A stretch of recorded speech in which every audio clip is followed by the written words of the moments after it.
pretty sure all you guys recognize the gestures that I've just used. That's because they're very common to us in the US. People all over the world use nonverbal communication, especially hand gestures. I think I have some important facts in my speech that will be able to inform you or at least help you before you book your trip. 1. The importance of nonverbal communication and hand gestures in Italian culture. 2. Some common hand gestures used throughout Italy. 3. Proper nonverbal etiquette and how to prevent embarrassment. And 4. Appropriate body or proximity.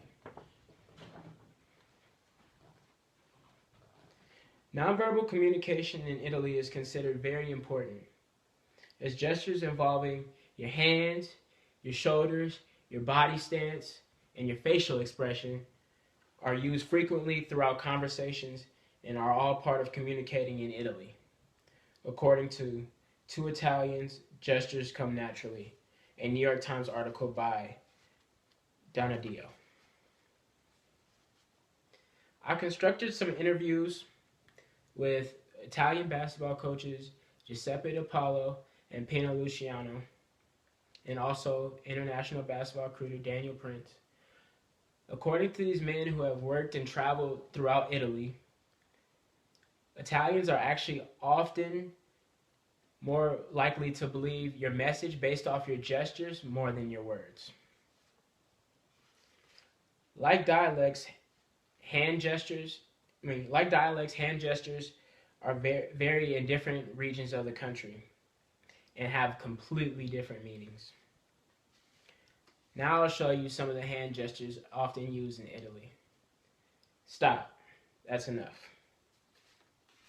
I'm hungry.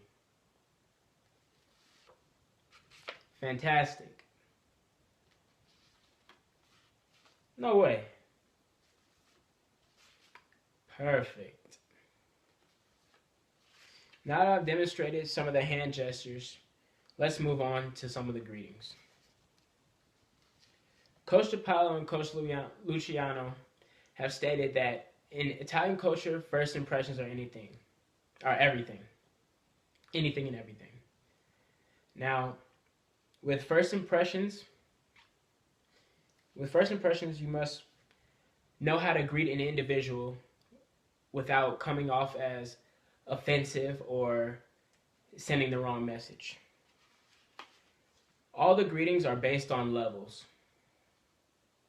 If you have an established relationship with somebody, an air kiss on both sides of the cheek are often common.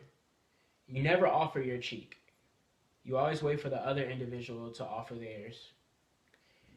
And with family and close friends, a kiss on the cheek from left cheek to right cheek is very common. Also, Italians do not observe personal space when they're talking.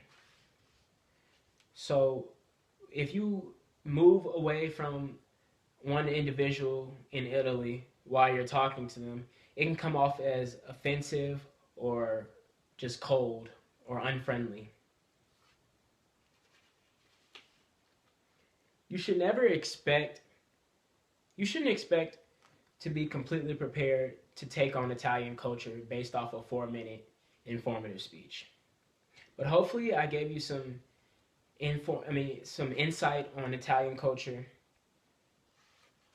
and that, who knows, you might be ready to take on the Italian culture. It seems as if no other culture utilizes as many gestures as Italians in the way they greet, communicate, and associate with each other. Hey, when in Rome, do as the Romans do and try to fit in. What's happening here? What do you expect me to do about it? I encourage you to get with an Italian friend and practice before you book your speech.